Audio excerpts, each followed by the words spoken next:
लालच और सब्र की लड़ाई। एक दिन अफलातून अपने शागिर्दों को दौरे पर ले गया। वो सब्ज रंग के पहाड़ों में और मैदानी इलाकों में घूमे और अफलातून से फलसफा सीखा। वो आराम करने और खाना खाने के लिए एक जगह पर बैठ गए। एक मुच्छर अफलातून को खाने खाते हुए तकलीफ दे रहा था। वो मुसलसल खाने पर बैठ जाता था। अफलातून ने अपना कुछ खाना मुच्छर के सामने रखा। मुच्छर ने उसमें से थोड़ा चूसा। अफलातून ने अपने शागिर्दों को मुच्छर पर नजर रखने का कहा।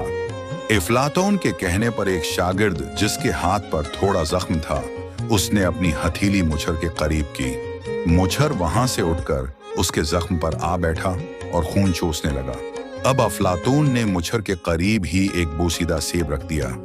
मुच्छर जख्म छोड़कर सेब के कुटे हिस्से पर बैठ गया और चौंसने और खाने लगा। इसी जगह एक दरख्त के तने में एक मकड़ी ने जाल बांधा हुआ था। मुच्छर सेब से उठा और उड़ते हुए जा रहा था कि मकड़ी के जाल में फंस गया। जाला हिलने पर मकड़ी आई और अपने शिकार यानी मुच्छर पर जाल मजबूत कर दिया। अफलातून ने अपने शागिर्दों से कहा, देखो, मकड़ी सबसे ज्यादा कमजोरावर सब्र करने वाला कीड़ा है।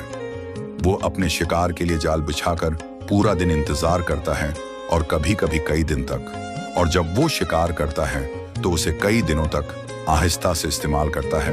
वो लालची नहीं है, लेकिन आपने मुच्छर को देखा, ये लालची है और उसके पास सब्र नहीं है। जब वो खून पर बैठा हुआ था तो आपने देखा कि वो जल्दी से दोबारा खाने पर बैठना चाहता था, क्योंकि वो कभी भूख नहीं झटक सकता।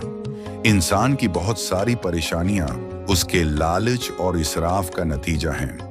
वो लोग जो बुराई की आदत में मशगूल होते हैं, बुराइयों पर जाते हैं, मगर अचानक मौत का जाल उन्हें पकड़ लेता है।